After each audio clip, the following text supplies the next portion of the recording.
Ce que vous allez découvrir va changer à jamais votre perception d'un des personnages les plus sacrés du christianisme.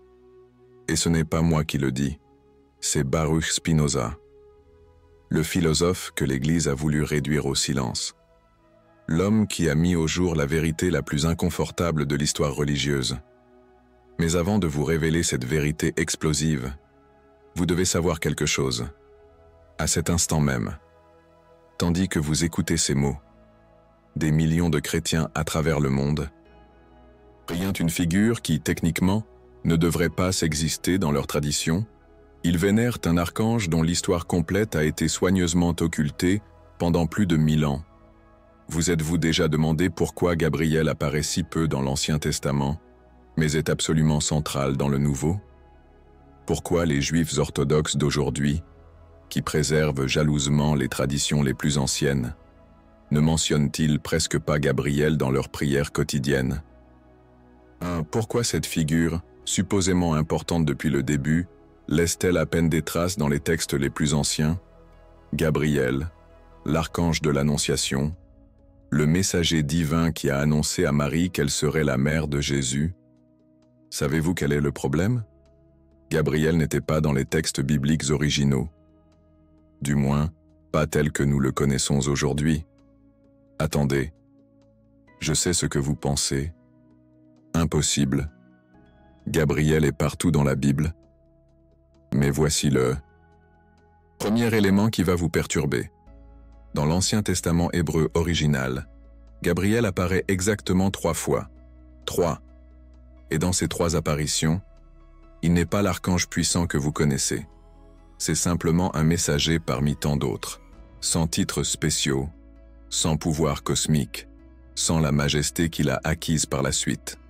Comparez cela maintenant à l'islam. Dans le Coran, Jibril apparaît plus de 100 fois, non pas comme une figure mineure, mais comme l'archange suprême, celui qui révèle le Coran entier à Mahomet, celui qui a autorité sur la vie et la mort, celui qui commande les armées célestes. Une coïncidence? Spinoza a découvert que non. Vous vous demandez comment c'est possible. Je vous comprends. Moi aussi, j'ai refusé d'y croire la première fois que j'ai lu l'analyse de Spinoza, mais les preuves sont accablantes. Et lorsque vous aurez terminé d'écouter cette enquête, vous comprendrez pourquoi l'Église catholique a interdit les textes de Spinoza. Pendant plus de 300 ans, mais avant que je ne vous raconte comment Gabriel a migré d'une autre religion vers le christianisme, vous devez comprendre qui était vraiment Baruch Spinoza. Car il ne s'agit pas de l'opinion d'un athée radical.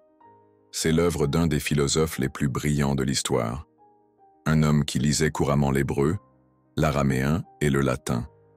Un érudit qui analysait chaque mot des textes sacrés avec la précision d'un chirurgien. Spinoza est né en 1632 à Amsterdam, au cœur de la communauté juive séfarade la plus cultivée d'Europe. Sa famille avait fui l'Inquisition espagnole. Ils avaient vu de leurs propres yeux ce qui se produit lorsque les institutions religieuses ont le pouvoir absolu de définir la vérité. Cette expérience familiale a profondément marqué le jeune Baruch. À 24 ans, Spinoza maîtrisait non seulement les langues classiques, mais aussi l'arabe médiéval. Pourquoi l'arabe? Parce qu'il avait découvert quelque chose qui avait profondément perturbé les rabbins d'Amsterdam, que beaucoup d'interprétations juives traditionnelles des textes sacrés avaient été influencées par des commentateurs arabes médiévaux. Les rabbins lui ont demandé d'arrêter ses recherches. Ils lui ont offert une pension annuelle de 1000 florins, une fortune à cette époque, en échange du silence sur ses découvertes. Spinoza a refusé l'offre. Le 27 juillet 1656, il a été excommunié de la communauté juive avec la malédiction la plus sévère que les rabbins aient jamais prononcée contre l'un des leurs. Qu'avait découvert Spinoza qui était si dangereux? La réponse se trouve dans ce qu'il a trouvé sur Gabriel, mais aussi dans quelque chose de beaucoup plus vaste. Un schéma systématique d'échange et d'influence entre les 3 religions abrahamiques que les institutions de ces 3 religions avaient conspiré pour cacher. Car admettre que Gabriel avait migré de l'islam au christianisme signifiait admettre quelque chose de beaucoup plus subversif. que les religions n'étaient pas des systèmes fermés de vérité révélée, mais des systèmes ouverts qui s'influençaient constamment les uns les autres. Amsterdam, année 1670. Spinoza publie secrètement son Traité théologico-politique, un livre qui allait changer à jamais l'étude des religions. Dans ces pages, Spinoza fait quelque chose que personne n'avait osé faire auparavant. Il applique la méthode scientifique aux textes sacrés. Il les dissèque, il les compare, il les confronte à des sources historiques externes. Mais le génie de Spinoza ne résidait pas seulement dans sa méthode. Il résidait dans son accès à des sources que personne d'autre n'avait. Pendant des années, il avait cultivé des relations avec des commerçants juifs, arabes et chrétiens qui voyageaient dans tout le bassin méditerranéen. Ces commerçants n'échangeaient pas seulement des épices et des soieries, ils échangeaient des manuscrits, des textes anciens, des versions des textes sacrés que les institutions religieuses officielles avaient perdues de manière bien commode. Spinoza a rassemblé une bibliothèque secrète, des manuscrits hébreux du VIe siècle, des traductions arabes du 7e siècle, des versions chrétiennes du 9e siècle, et lorsqu'il a commencé à les comparer, les schémas sont apparus comme les pièces d'un puzzle qui attendait depuis des siècles d'être résolu, et ce qu'il trouve sur Gabriel est dévastateur. Mais il y a quelque chose d'encore plus perturbant dans sa recherche. Spinoza a découvert qu'il n'était pas le premier à remarquer ces divergences. Il a trouvé des preuves que des érudits précédents avaient fait des découvertes similaires, et que ces érudits avaient été systématiquement réduits au silence. Dans les archives de la bibliothèque de Tolède, Spinoza a trouvé des fragments d'un manuscrit du XIIe siècle écrit par un moine bénédictin nommé Anselme de Laon. Dans ce manuscrit, Anselme avait documenté exactement la même migration de Gabriel que Spinoza était en train d'étudier. Mais le manuscrit avait été confisqué par l'Inquisition en 1184. Anselme avait été accusé d'hérésie. Ses autres œuvres avaient été brûlées. Qu'y avait-il dans ce manuscrit qui était si dangereux? Anselme avait comparé des versions chrétiennes primitives des évangiles à des traductions chrétiennes de textes islamiques. Et il avait remarqué que les descriptions de Gabriel dans les évangiles postérieurs au Xe siècle étaient pratiquement identiques aux descriptions de Jibril dans les textes islamiques du 7e siècle. La conclusion était inévitable. Soit les musulmans avaient copié Gabriel des chrétiens, soit les chrétiens avaient copié Jibril des musulmans. Mais lorsqu'Anselme a examiné les manuscrits les plus anciens, il a découvert quelque chose qui a perturbé les autorités ecclésiastiques. Gabriel n'existait pratiquement pas dans les textes chrétiens antérieurs au XVIIe siècle, mais Jibril était déjà pleinement développé dans les textes islamiques de l'époque. Un personnage complet, déjà riche d'une histoire. La direction de l'influence était claire, et cette clarté même avait condamné Anselme. Spinoza avait redécouvert ce qu'Anselme avait découvert 5 siècles plus tôt. Mais Spinoza possédait un atout qu'Anselme n'avait pas, une bibliothèque plus complète, l'accès à des manuscrits ayant survécu aux purges, et une méthodologie plus sophistiquée pour analyser les preuves. Vous êtes-vous déjà demandé pourquoi Gabriel apparaît si prominemment dans le Coran mais si peu dans l'Ancien Testament? Vous êtes-vous interrogé sur le silence quasi total des patriarches juifs avant le VIe siècle après J.C. Concernant Gabriel, Spinoza s'est posé ces mêmes questions, et il a trouvé des réponses que l'orthodoxie religieuse préfère que vous ne connaissiez pas. Mais Spinoza a été plus précis dans son investigation. Il ne s'est pas contenté de questions générales. Il a posé des questions très précises, étayées par des preuves documentaires. Pourquoi Gabriel n'apparaît-il dans aucune des prières juives traditionnelles antérieures au 7e siècle? Pourquoi les pères de l'Église primitive, qui ont abondamment écrit sur les anges, consacrent-ils si peu d'espace à Gabriel? Pourquoi les premières représentations artistiques de Gabriel dans l'art chrétien n'apparaissent-elles qu'au XIe siècle? Pourquoi ces représentations sont-elles stylistiquement similaires aux représentations islamiques de Jibril?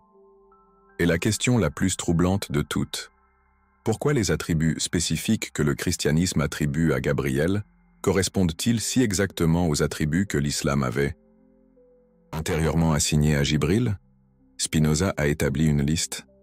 À gauche, il a énuméré tous les attributs de Jibril selon les textes islamiques du 7e siècle.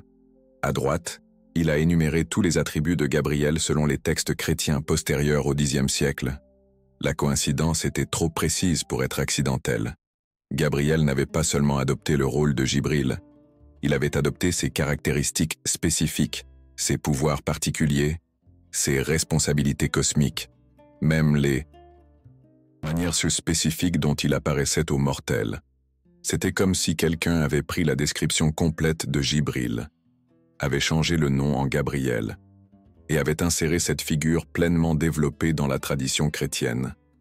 Et savez-vous quelle était la preuve la plus troublante que Spinoza a trouvée? Que cette insertion n'avait pas été graduelle. Ce n'avait pas été un développement organique sur des siècles, cela avait été relativement abrupt, cela s'était produit, principalement entre les Xe et XIIe siècles. Spinoza a pu retracer ce processus car il avait accès à une série de manuscrits montrant cette évolution, des manuscrits chrétiens du IXe siècle où Gabriel apparaît comme une figure mineure, des manuscrits du Xe siècle où Gabriel commence à prendre de l'importance, des manuscrits du XIe siècle où Gabriel possède déjà plusieurs des attributs que nous lui associons aujourd'hui, et des manuscrits du XIIe siècle où Gabriel est présenté comme s'il avait toujours été central au christianisme. C'était comme voir un film au ralenti, la transformation d'une figure mineure en une figure centrale, le processus d'insertion et de développement, capturé sur parchemin. Permettez-moi de vous emmener dans un voyage. Un voyage qui commence dans les déserts d'Arabie, dans les premières années de l'islam, où Gabriel, ou Jibril, comme on l'appelait alors, était déjà une figure centrale, une présence puissante, un médiateur entre le divin et l'humain. Mais voici ce qui est frappant. Cette figure, avec tous ses attributs et ses caractéristiques, est postérieure au développement de l'islam primitif. Mais pour comprendre pleinement ce voyage, vous devez connaître les détails spécifiques que Spinoza a découverts. En 610, après J.C., selon la tradition islamique, Jibril est apparu pour la première fois à Mahomet dans la grotte de Hira. Mais Spinoza a trouvé quelque chose de fascinant. Les descriptions de cette première apparition dans les hadiths les plus anciens sont totalement différentes des descriptions qui apparaissent dans les textes chrétiens sur Gabriel. Dans la tradition islamique originale, Jibril apparaît comme une force abrutissante, tellement puissante qu'elle détruit presque Mahomet. Les premiers récits décrivent Mahomet tremblant, transpirant, subissant des convulsions physiques dues à l'intensité de la rencontre. Jibril n'est pas un messager gentil, c'est une force cosmique qui peut à peine être contenue sous une forme angélique. Comparez cela aux premières mentions chrétiennes de Gabriel. Dans le livre de Daniel, Gabriel apparaît pour expliquer une vision. Il n'y a pas de drame physique, pas de convulsion, c'est une interaction relativement calme entre un ange et un prophète. Mais voici ce que Spinoza a remarqué d'étrange. À partir du XIe siècle, les descriptions chrétiennes de Gabriel commencent à inclure des éléments de dramatisme physique qui sont pratiquement identiques aux descriptions islamiques de Jibril. Soudain, Gabriel devient une présence écrasante. Les visionnaires chrétiens commencent à ressentir des effets physiques intenses lors des rencontres angéliques. Qu'est-ce qui a changé? Pourquoi Gabriel avait-il acquis des caractéristiques qu'il n'avait pas dans les traditions chrétiennes les plus anciennes? Spinoza a retracé ce changement à travers une série de textes qui documentent les échanges entre les érudits chrétiens et musulmans pendant les croisades. Ils n'échangeaient pas seulement des territoires, ils échangèrent des idées théologiques, des concepts sur la nature des anges, des descriptions de la manière dont le divin interagit avec l'humain. Et dans ces échanges, la figure puissante de Jibril a commencé à influencer les conceptions chrétiennes de Gabriel. Spinoza a découvert que le Gabriel que nous connaissons aujourd'hui n'est pas une figure purement chrétienne. C'est une synthèse, une combinaison de la figure mineure qui apparaissait dans les textes juifs originaux avec la figure puissante qui avait été développée dans la tradition islamique. Cette synthèse ne s'est pas produite accidentellement.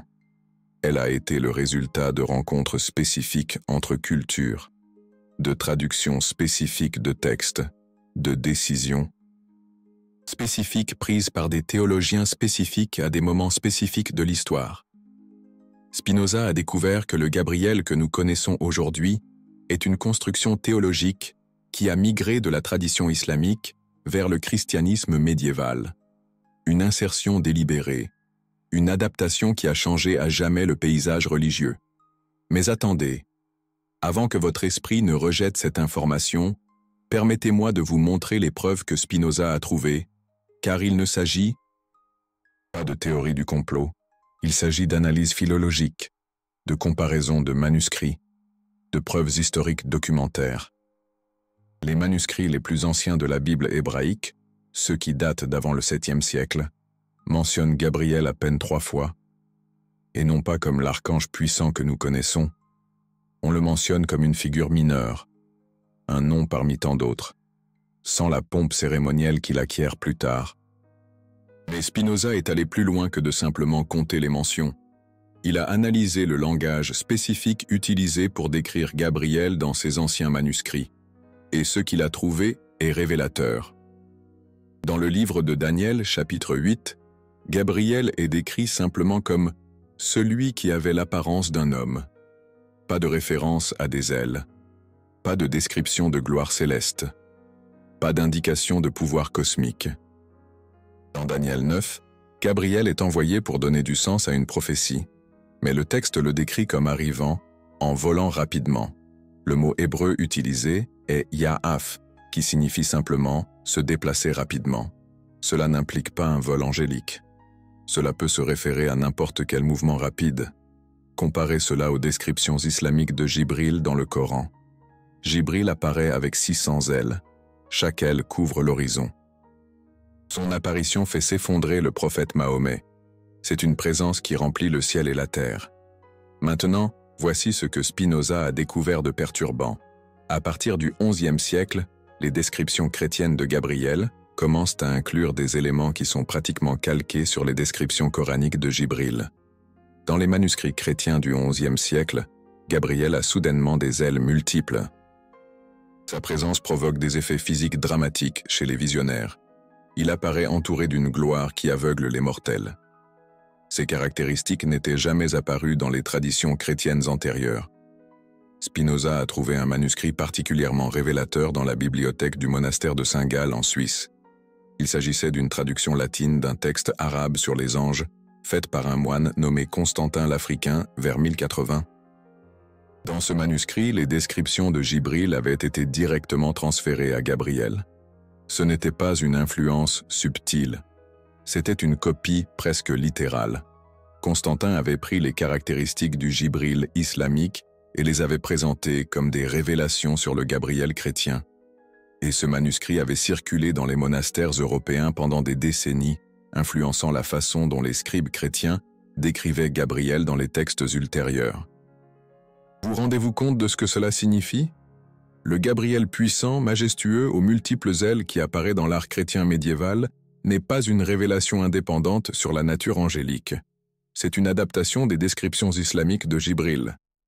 Mais dans les textes islamiques du 7e siècle, Gabriel apparaît déjà comme Jibril, l'archange suprême, celui qui révèle le Coran à Mahomet, celui qui a le pouvoir sur la vie et la mort, celui qui commande les armées célestes, une figure complètement développée théologiquement. Et voici la preuve la plus spécifique que Spinoza a trouvée. Dans le manuscrit connu sous le nom de Codex Vaticanus Graecus 2200, l'une des plus anciennes copies conservées du Nouveau Testament, les références à Gabriel en Luc 1, 26, 38, l'Annonciation, sont remarquablement simples. Gabriel est décrit comme un ange envoyé par Dieu. Pas de titres spéciaux, pas de description de gloire céleste, mais dans les copies du même passage datant du XIIe siècle, Gabriel a déjà acquis le titre d'archange.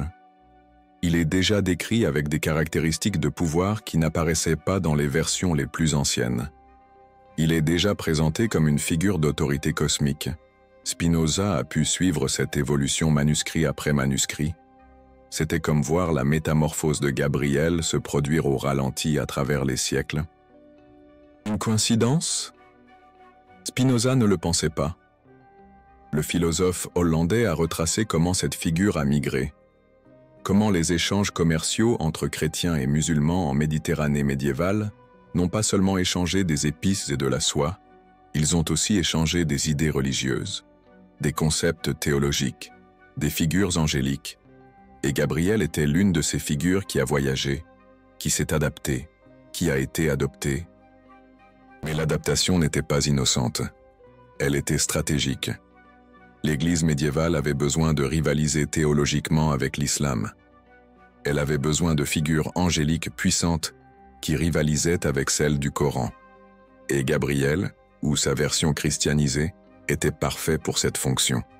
Spinoza a trouvé quelque chose d'encore plus troublant. Les attributs spécifiques que l'Église a attribués à Gabriel au XIIe siècle, en particulier son rôle dans l'Annonciation, sont pratiquement calqués sur les descriptions islamiques de Jibril comme révélateur de messages divins. Vous rendez-vous compte de ce que cela signifie?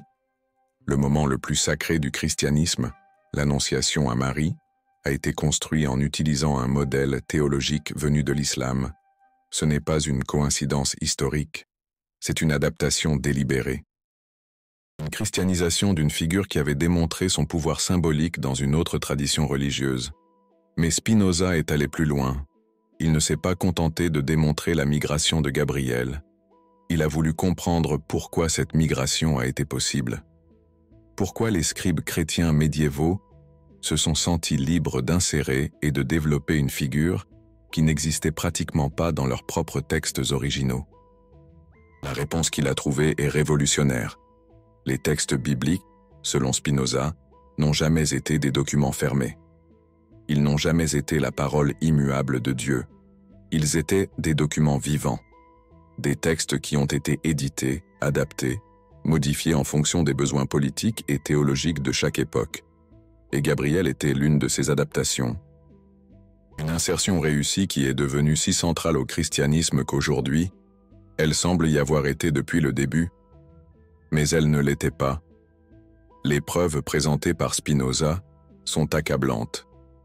Les pères de l'Église primitive, ceux qui ont vécu au premier siècle du christianisme, mentionnent pratiquement pas Gabriel. Saint Augustin, qui a beaucoup écrit sur les anges, ne consacre que quelques lignes à Gabriel. Saint Jérôme, le traducteur de la Vulgate, traite Gabriel comme une figure mineure dans sa hiérarchie angélique. Comparez cela à la prestance que Gabriel a dans le christianisme à partir du XIIe siècle. C'est comme si un personnage secondaire d'une pièce de théâtre avait été réécrit pour devenir le protagoniste. Et savez-vous ce que Spinoza a découvert de plus? Que cette réécriture n'a pas été accidentelle. Elle faisait partie d'une stratégie plus large de l'Église médiévale pour rivaliser théologiquement avec l'islam en expansion. L'islam avait un archange puissant qui révélait des messages divins. Le christianisme en avait besoin aussi. L'islam avait un médiateur céleste qui pouvait changer le destin des mortels. Le christianisme en a adopté un similaire. Gabriel était cette adoption, cette adaptation, cette insertion qui a été si réussie qu'elle a effacé ses propres traces. Mais Spinoza les a retrouvées, il a suivi la piste, il a documenté la migration, et ce qu'il a découvert va bien au-delà de Gabriel. Il a découvert un modèle. Une méthode, une manière systématique dont les religions s'adaptent, se modifient, se transforment pour survivre et pour conquérir. Ce que vous allez découvrir, ce n'est pas une attaque contre le christianisme, c'est la révélation du fonctionnement réel des religions, comme des systèmes dynamiques qui s'adaptent, qui empruntent, qui se modifient pour rester pertinents. Et Gabriel est l'exemple parfait de cette dynamique, une figure qui a voyagé d'une tradition à une autre, qui s'est transformée. Dans ce processus, qui est devenu si central à sa nouvelle tradition que son origine migratoire a été oubliée, jusqu'à ce que Spinoza s'en souvienne, le philosophe hollandais ne s'est pas arrêté là. Il a voulu comprendre comment exactement cette migration s'est produite, quels mécanismes historiques ont permis à une figure aussi prominente dans l'islam de devenir centrale pour le christianisme sans que personne ne s'en aperçoive. La réponse se trouve dans les croisades, dans les échanges. commerciaux de la Méditerranée médiévale, dans les mariages entre nobles chrétiens et musulmans, dans les traductions de textes arabes en latin, dans les débats théologiques entre érudits des deux traditions. Gabriel a voyagé dans ses échanges, il s'est adapté dans ses conversations, il s'est christianisé dans ses processus de traduction culturelle. Et lorsqu'il est arrivé au christianisme, il n'était plus le Jibril de l'islam, c'était Gabriel, l'archange chrétien, complètement adapté, complètement intégré, complètement amnésique de son origine. Mais Spinoza n'a pas permis que l'oubli soit complet. Il a documenté la migration, il a préservé les preuves, il a maintenu vivante la mémoire de ce qui s'était réellement passé, et c'est cette preuve que je vous partage maintenant, la preuve que l'orthodoxie religieuse a préféré ignorer pendant plus de 300 ans. Car admettre que Gabriel a migré de l'islam vers le christianisme, c'est admettre quelque chose de beaucoup plus fondamental.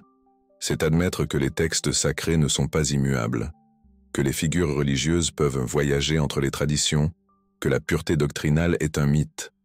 Et cette admission, selon Spinoza, est le premier pas vers une compréhension plus mature du fonctionnement réel des religions, non pas comme des vérités révélées une fois pour toutes, mais comme des systèmes culturels complexes qui s'adaptent, qui entrent en compétition, qui se transforment au cours de l'histoire. Gabriel est à la preuve vivante de cette transformation. Une figure qui a commencé dans une tradition, a voyagé vers une autre, et est devenue si centrale à sa nouvelle tradition que sa migration a été effacée de la mémoire collective. Mais la mémoire de Spinoza n'oublie pas, son analyse ne pardonne pas, ses preuves ne mentent pas, et ce que cette preuve révèle va changer à jamais la façon dont vous comprenez non seulement Gabriel, mais tout le phénomène religieux. Car si Gabriel a pu migrer sans que personne ne s'en aperçoive, quelles autres figures religieuses ont fait le même voyage? Quels autres éléments de nos traditions sacrées sont en réalité des adaptations d'autres traditions? Spinoza a commencé à répondre à ces questions, et les réponses qu'il a trouvées sont encore plus révolutionnaires que l'histoire de Gabriel. Mais avant que je vous révèle ces réponses, vous devez comprendre exactement comment Spinoza a retracé la migration de Gabriel, quelle méthode il a utilisée, quelles preuves il a trouvées, quelle résistance il a rencontrée, parce que l'histoire de la découverte par Spinoza de la vérité sur Gabriel est aussi fascinante que la vérité elle-même. L'année était 1665. Spinoza, déjà exclu de la communauté juive d'Amsterdam pour ses idées hérétiques, travaillait secrètement à son analyse des textes bibliques. Son objectif n'était pas de détruire la religion, c'était de la comprendre, d'appliquer la raison à ce qui avait toujours été le territoire exclusif de la foi. Sa méthode était révolutionnaire. Au lieu d'accepter les interprétations traditionnelles, Spinoza a décidé de lire les textes sacrés comme s'il s'agissait de documents historiques quelconques. Il les a soumis au même examen qu'il appliquerait aux écrits d'Aristote ou de Cicéron. Mais ce qui a rendu le travail de Spinoza unique, ce n'est pas seulement sa méthode, c'est son accès sans précédent à des sources qui avaient été dispersées dans toute la Méditerranée. Pendant des années, il avait cultivé un réseau de contacts, des marchands juifs qui voyageaient d'Amsterdam à Constantinople, des érudits arabes qui avaient accès à des bibliothèques au Caire et à Cordoue, des moines chrétiens qui conservaient des manuscrits dans des monastères reculés. Ces contacts ont fourni à Spinoza des copies de textes que les institutions religieuses officielles ne savaient même pas qu'ils existaient, des manuscrits qui avaient survécu aux purges, des traductions qui avaient été commodément perdues, des documents qui révélaient la véritable histoire du développement des traditions religieuses. Avec ces matériaux, Spinoza a développé ce qu'il a appelé l'archéologie textuelle, une méthode pour excaver à travers les couches d'interprétation et d'édition qui s'étaient accumulées sur les textes originaux. Un processus pour détecter quand des éléments avaient été insérés, quand des concepts avaient été modifiés, quand des figures avaient été développées, et lorsqu'il a appliqué cette méthode à Gabriel, les résultats ont été dévastateurs. Spinoza a créé ce qu'il a appelé des cartes de migration conceptuelles, des tableaux détaillés montrant comment des idées spécifiques, des figures particulières et des concepts théologiques avaient voyagé entre différentes traditions religieuses. Ces cartes révélaient des schémas qu'aucun érudit précédent n'avait détectés, car aucun érudit précédent n'avait eu accès à des sources aussi diverses. La carte de Gabriel était particulièrement détaillée. Spinoza a pu retracer non seulement le fait que Gabriel avait migré de l'islam au christianisme, mais exactement comment cette migration s'était produite, quels textes avaient été traduits, quels érudits avaient été impliqués, quelles institutions avaient facilité le processus. Et ce qu'il a trouvé était un réseau d'échanges intellectuels beaucoup plus complexe et étendu que quiconque ne l'avait imaginé. Pendant les croisades, alors que les armées chrétiennes et musulmanes s'affrontaient sur le champ de bataille, les érudits des deux traditions se rencontraient dans les bibliothèques. Ils échangeaient des textes. Ils comparaient les interprétations. Ils débattaient de concepts théologiques. Et dans ces échanges, les figures religieuses ont commencé à migrer entre les traditions, non pas comme des invasions, comme des adaptations, comme des processus de synthèse culturelle qui profitaient aux deux traditions. Gabriel a été l'une de ces synthèses, une figure qui a commencé comme Jibril dans la tradition islamique, qui a été trouvée et admirée par des érudits chrétiens et qui a été progressivement adaptée et intégrée à la tradition chrétienne. Mais cette adaptation n'avait pas été accidentelle. Spinoza a trouvé des preuves qu'elle avait été stratégique, délibérée, orchestrée par des théologiens précis qui reconnaissaient le pouvoir symbolique de la figure islamique et souhaitaient intégrer ce pouvoir à la tradition chrétienne. Vous, rendez-vous compte de ce que cela signifie? Le christianisme médiéval n'avait pas développé indépendamment son concept de Gabriel. Il avait identifié une figure puissante au sein d'une tradition concurrente et avait décidé de l'adopter, et cela a tout changé. Lorsque vous lisez la Bible comme un document historique, lorsque vous comparez différentes versions, lorsque vous retracez l'évolution de différents passages au fil du temps, vous commencez à voir des schémas que la lecture dévotionnelle occulte. Vous commencez à voir les coutures, les endroits où le texte a été édité, les moments où de nouveaux éléments ont été insérés, les époques où certaines figures ont gagné une importance qu'elles n'avaient pas auparavant. Et Gabriel était l'une de ces figures. Spinoza a remarqué quelque chose d'étrange. Dans les textes les plus anciens de l'Ancien Testament, Gabriel apparaît seulement 3 fois, et dans ces 3 apparitions, il est essentiellement un messager mineur. Il n'a pas la majesté, le pouvoir, l'importance qu'il a acquis par la suite. Mais dans les textes chrétiens médiévaux, Gabriel est central. Il est l'archange de l'Annonciation. Il est l'annonciateur de la naissance de Jean-Baptiste. C'est une figure de pouvoir cosmique. Qu'est-ce qui avait changé? Comment une figure mineure du judaïsme était-elle devenue centrale pour le christianisme? Spinoza a décidé d'enquêter, et ce qu'il a trouvé l'a profondément perturbé. La réponse se trouvait dans les textes islamiques. Dans le Coran, Gabriel apparaît comme Jibril, une figure déjà pleinement développée, avec tous les attributs de pouvoir qui apparaîtraient plus tard dans le christianisme médiéval. Avec le même rôle de médiateur divin, avec la même capacité de révélation, la conclusion était inévitable. Le christianisme n'avait pas développé indépendamment son concept de Gabriel. Il l'avait adopté, il l'avait adapté, il l'avait christianisé. Mais voici ce qui est le plus troublant. Spinoza a découvert que le processus n'avait pas été innocent. Il n'avait pas été une évolution naturelle de la doctrine chrétienne.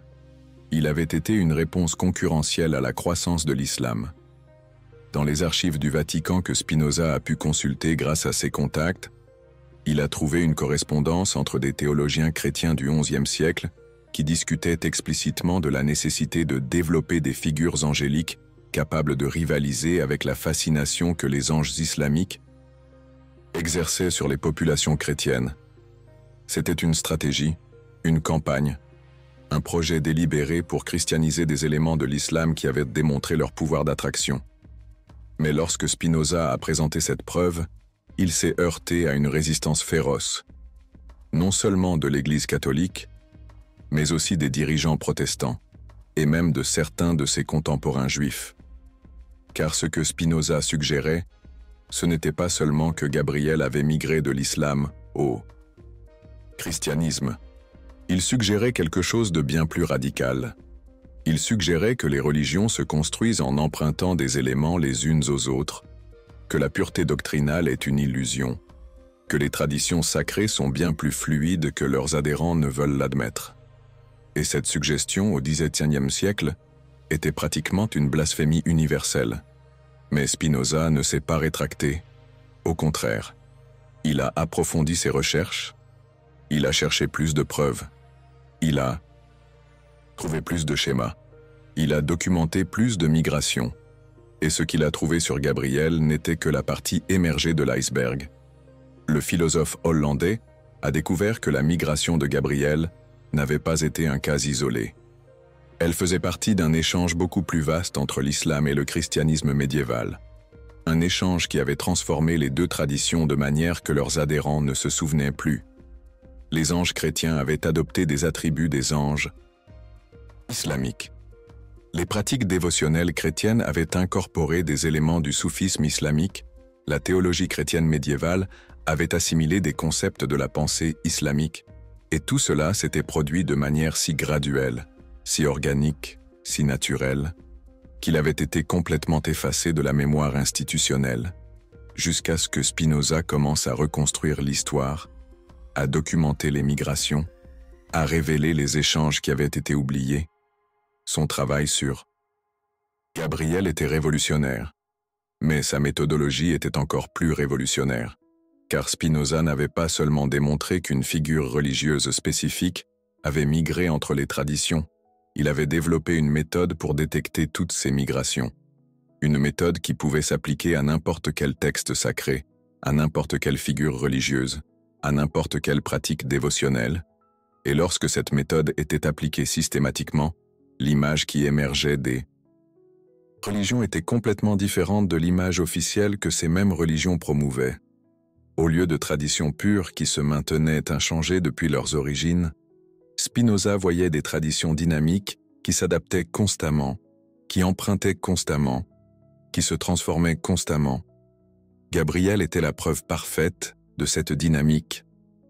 Une figure qui avait voyagé, s'était adaptée, s'était transformée, et avait finalement été adoptée si complètement par sa nouvelle tradition que sa migration avait été oubliée. Mais l'oubli, selon Spinoza, n'était pas accidentel. Il était fonctionnel. Car pour qu'une religion maintienne son autorité, elle a besoin de présenter ses enseignements comme des vérités éternelles et immuables. Admettre que ces figures centrales ont migré d'autres traditions affaiblirait cette autorité. C'est pourquoi la migration de Gabriel avait été effacée de la mémoire. C'est pourquoi les preuves de cette migration avaient été ignorées. C'est pourquoi le travail de Spinoza avait été censuré, parce que la vérité que Spinoza avait découverte n'était pas seulement inconfortable, elle était subversive. Elle avait le potentiel de changer la façon dont les gens comprenaient leur propre tradition religieuse. Et ce potentiel pour les autorités religieuses du XVIIe siècle était trop dangereux pour être laissé circuler librement. Mais c'est là que l'histoire devient encore plus fascinante, car Spinoza ne s'est pas contenté de démontrer que Gabriel avait migré de l'islam au christianisme. Il a voulu comprendre exactement comment cette migration s'était produite. Il a voulu cartographier le processus étape par étape. Et ce qu'il a découvert était un mécanisme d'adaptation religieuse si sophistiqué qu'il semblait orchestré. Comme s'il y avait eu une stratégie délibérée pour christianiser des figures islamiques sans que personne ne s'en rende compte. La première étape avait été la traduction.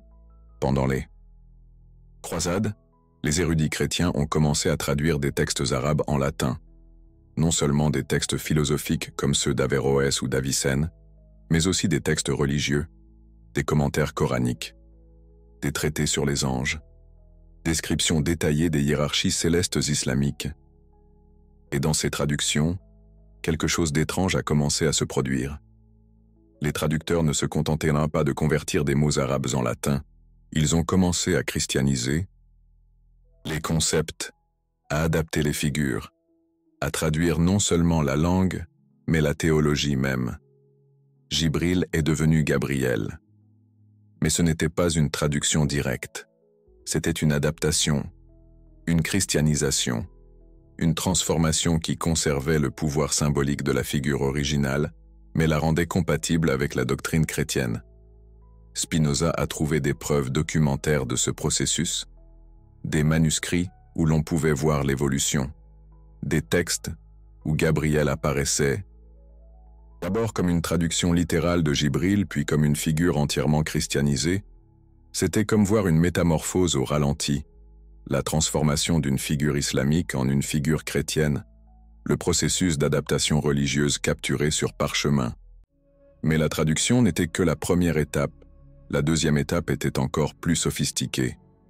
Les théologiens chrétiens médiévaux ont commencé à développer un nouveau récit pour Gabriel.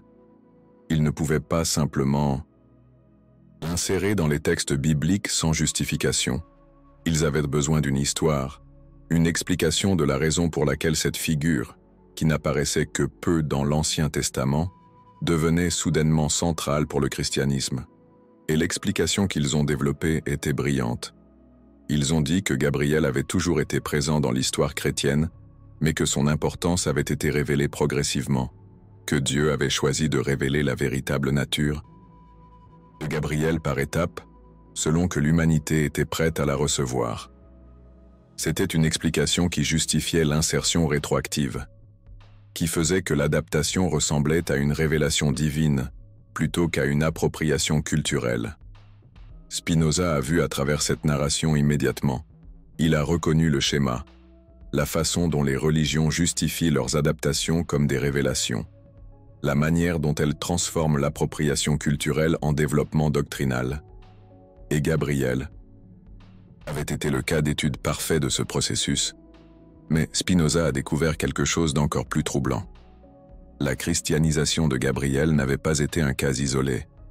Elle faisait partie d'un projet beaucoup plus vaste, une campagne systématique pour christianiser des éléments de l'islam qui avaient démontré leur pouvoir symbolique. Les mystiques chrétiens avaient adopté des pratiques soufis, les théologiens chrétiens avaient incorporé des concepts philosophiques islamiques, les artistes chrétiens avaient adapté des motifs esthétiques arabes, et tout cela avait été présenté comme un développement interne du christianisme, comme une évolution naturelle de la doctrine chrétienne, comme une inspiration divine arrivant au moment opportun. La réalité, selon Spinoza, était beaucoup plus banale. C'était de la concurrence religieuse, c'était une adaptation stratégique, c'était la survie institutionnelle dans un monde où l'islam représentait une menace théologique réelle. Le christianisme médiéval ne pouvait ignorer le pouvoir symbolique de l'islam.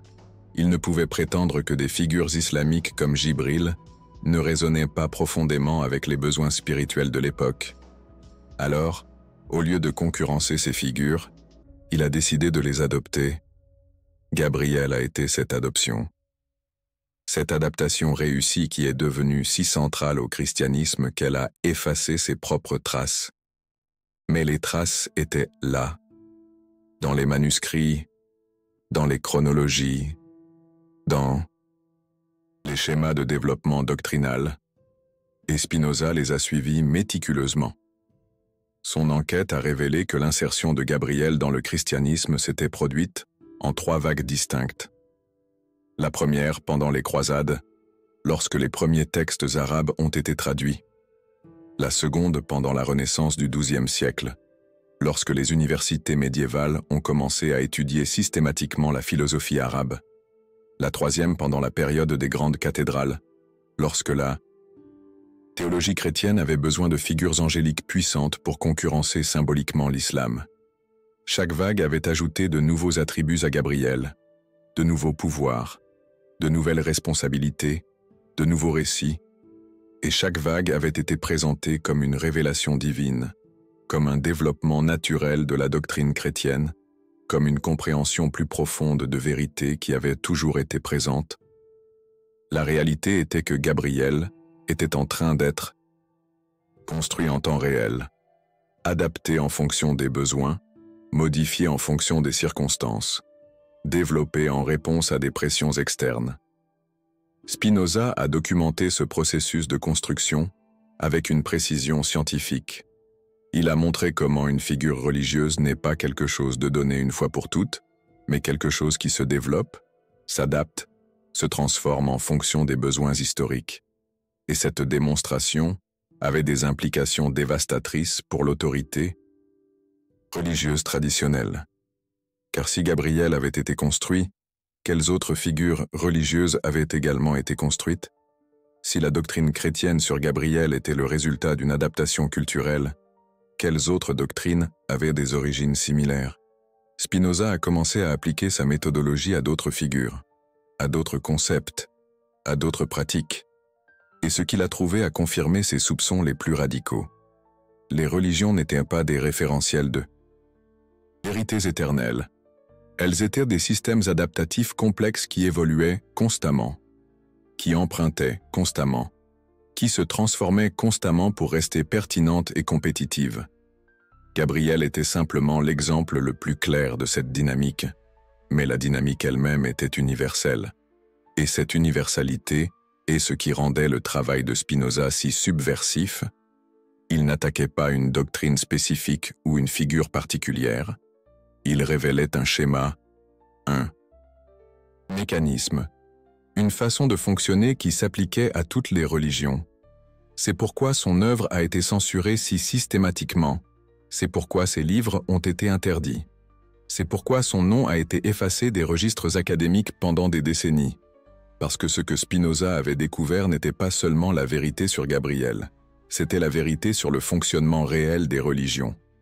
Une vérité que les autorités religieuses ne pouvaient pas permettre de connaître. Largement.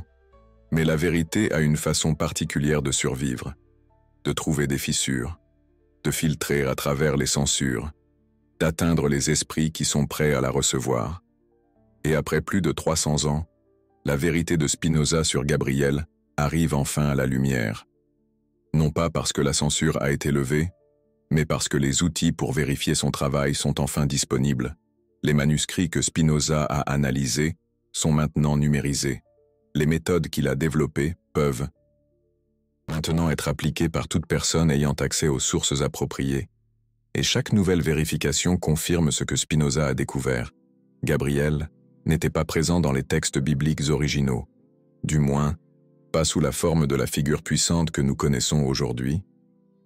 Gabriel fut une insertion, une adaptation, une christianisation d'une figure qui avait déjà démontré son pouvoir au sein d'une autre tradition.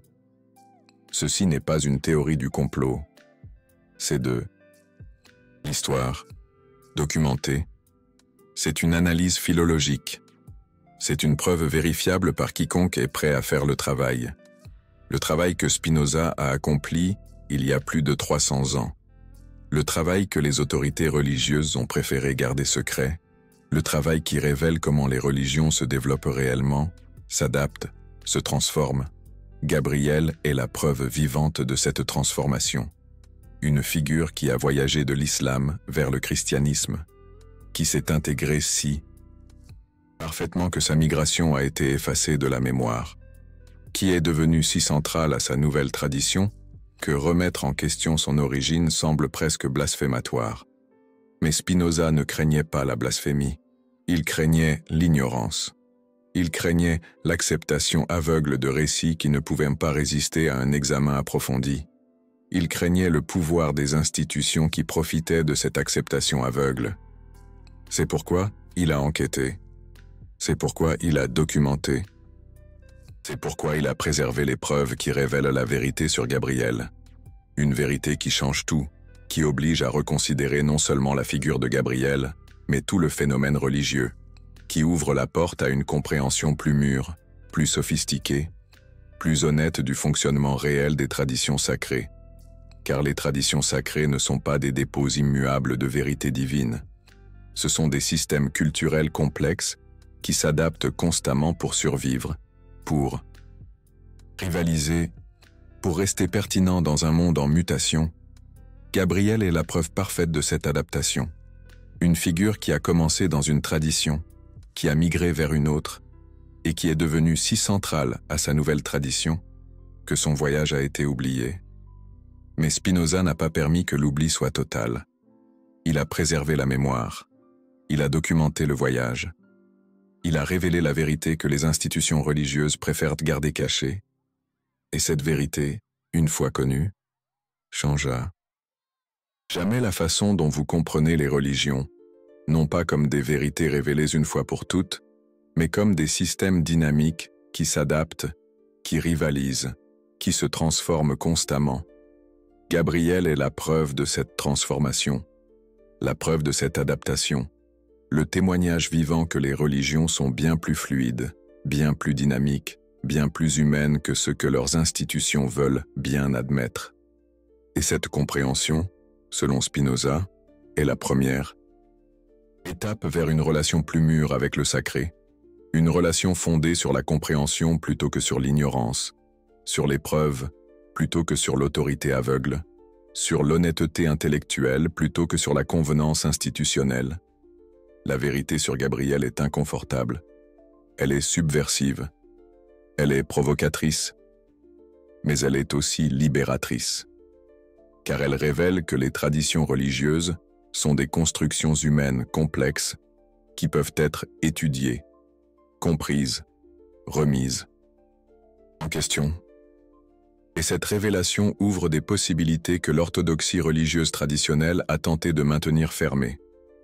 Des possibilités de compréhension plus profonde, d'interprétation plus sophistiquée, de relations plus honnêtes avec les traditions qui ont façonné nos civilisations, mais les implications vont bien au-delà de Gabriel. Si cette figure centrale du christianisme a migré d'une autre tradition, quelles autres figures ont fait le même voyage? Quels autres éléments de nos religions sont en réalité des adaptations réussies d'éléments d'autres traditions? Spinoza a commencé à poser ces questions, et les réponses qu'il a trouvées vont transformer à jamais la façon dont vous comprenez non seulement le christianisme, mais toutes les religions abrahamiques. Car Gabriel n'a pas été un cas isolé, il faisait partie d'un schéma, d'un système, d'une méthodologie que les religions ont utilisée pendant des millénaires pour s'adapter, rivaliser et survivre. Et cette méthodologie est toujours en action, en ce moment même. Alors que vous écoutez ces mots, les religions contemporaines adaptent des éléments de la spiritualité New Age, de la psychologie moderne, de la science contemporaine. Elles intègrent des concepts qui trouvent un écho auprès du public. Elles christianisent, islamisent, judaïsaient des idées provenant de sources totalement différentes. C'est le même processus qui a transformé Jibril en Gabriel. La même dynamique que Spinoza a documentée il y a plus de 300 ans. La même méthodologie d'adaptation religieuse qui a fonctionné tout au long de l'histoire des religions organisées. Mais voici la différence. Vous disposez maintenant des outils pour détecter ce processus. Vous avez accès aux sources utilisées par Spinoza. Vous avez la méthodologie qu'il a développée. Vous avez la capacité de faire votre propre archéologie textuelle. Et lorsque vous commencez à appliquer ces outils, lorsque vous commencez à voir les schémas, lorsque vous commencez à retracer les migrations conceptuelles, votre relation avec les traditions religieuses change fondamentalement. Vous n'êtes plus un consommateur passif de vérités révélées. Vous devenez un chercheur actif de processus historiques complexes. Vous n'acceptez plus aveuglément l'autorité institutionnelle. Vous développez votre propre capacité d'analyse critique. Spinoza a vu ces possibilités il y a plus de 300 ans. Il les a documentées, il les a préservées, il les a léguées aux générations futures qui seraient prêtes à les recevoir. Ces générations sont arrivées. Les preuves sont disponibles. La vérité peut être vérifiée. La compréhension peut être atteinte. Gabriel n'était pas dans la Bible originale. Il vient d'une autre religion. Il s'est intégré si parfaitement que sa migration a été oubliée. Mais cette migration peut être retracée, documentée, comprise. Et cette compréhension change tout. Elle change la façon dont vous voyez les religions. Elle change la façon dont vous comprenez les traditions sacrées Elle change la façon dont vous vous reliez aux autorités qui revendiquent une connaissance exclusive de la vérité divine. Car la vérité, comme Spinoza l'a découvert, est bien plus complexe, bien plus intéressante, bien plus humaine que ce que ces autorités sont prêtes à admettre. Et Gabriel est la preuve parfaite de cette complexité. Une figure qui a voyagé entre les traditions, qui s'est adaptée en fonction des besoins, qui est devenue centrale à une tradition qui n'était pas originellement la sienne. Une figure dont l'histoire révèle la vérité la plus profonde sur toutes les religions. Qu'elles sont des systèmes humains complexes qui s'adaptent, qui rivalisent, qui se transforment constamment pour survivre dans un monde en mutation. C'est la vérité que Spinoza a découverte, la vérité que les institutions religieuses ont tenté de supprimer, la vérité qui arrive enfin à la lumière après plus de 300 ans de censure, la vérité sur Gabriel, la vérité sur les religions, la vérité sur le fonctionnement réel des traditions sacrées qui ont façonné notre civilisation, une vérité qui, une fois connue, change à jamais la manière dont vous comprenez le monde spirituel qui vous entoure. Et ce n'est que la surface, car ce que Spinoza a découvert concernant Gabriel n'était que le commencement d'une enquête bien plus vaste. Une enquête qui a révélé un système complet de migration et d'échange entre les traditions religieuses, un système qui opère depuis des millénaires sans que la plupart des croyants ne s'en rendent compte. Un système qui explique non seulement comment Gabriel a migré de l'islam au christianisme, mais aussi comment d'innombrables autres éléments ont migré entre les traditions religieuses.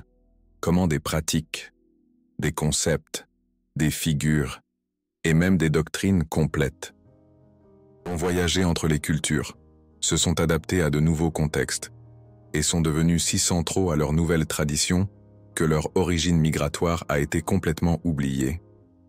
Spinoza a documenté ce système, il a préservé les preuves, il a développé la méthodologie pour détecter ces migrations, et il a légué tout ce savoir aux générations futures qui auraient le courage d'affronter les implications. Ces implications vont bien au-delà de l'histoire religieuse académique. Elles touchent au cœur de notre compréhension de l'autorité spirituelle, de la vérité révélée, de l'authenticité doctrinale. Car si les religions sont des systèmes adaptatifs qui empruntent constamment les uns aux autres, que signifie la pureté doctrinale? Si les figures religieuses peuvent migrer entre les traditions et devenir centrales à des traditions qui n'étaient pas à l'origine les leurs, que signifie l'authenticité traditionnelle? Ce sont les questions que le travail de Spinoza sur Gabriel pose inévitablement. Des questions qui remettent en question les fondements mêmes de la manière dont les institutions religieuses ont traditionnellement justifié leur autorité. Et ces questions, une fois posées, ne peuvent être ignorées.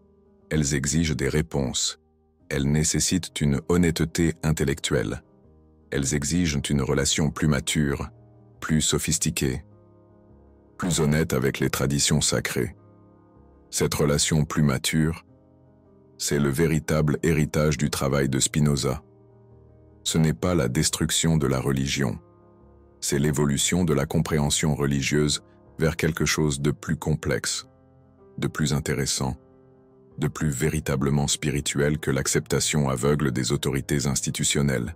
Et Gabriel, dans son voyage de l'islam au christianisme, est la preuve parfaite que cette évolution n'est pas seulement possible, mais inévitable, car la vérité, comme Spinoza l'a découvert, a une manière particulière d'émerger, de trouver des fissures dans les censures, d'atteindre les esprits prêts à la recevoir, et après plus de 300 ans, ces esprits sont enfin prêts.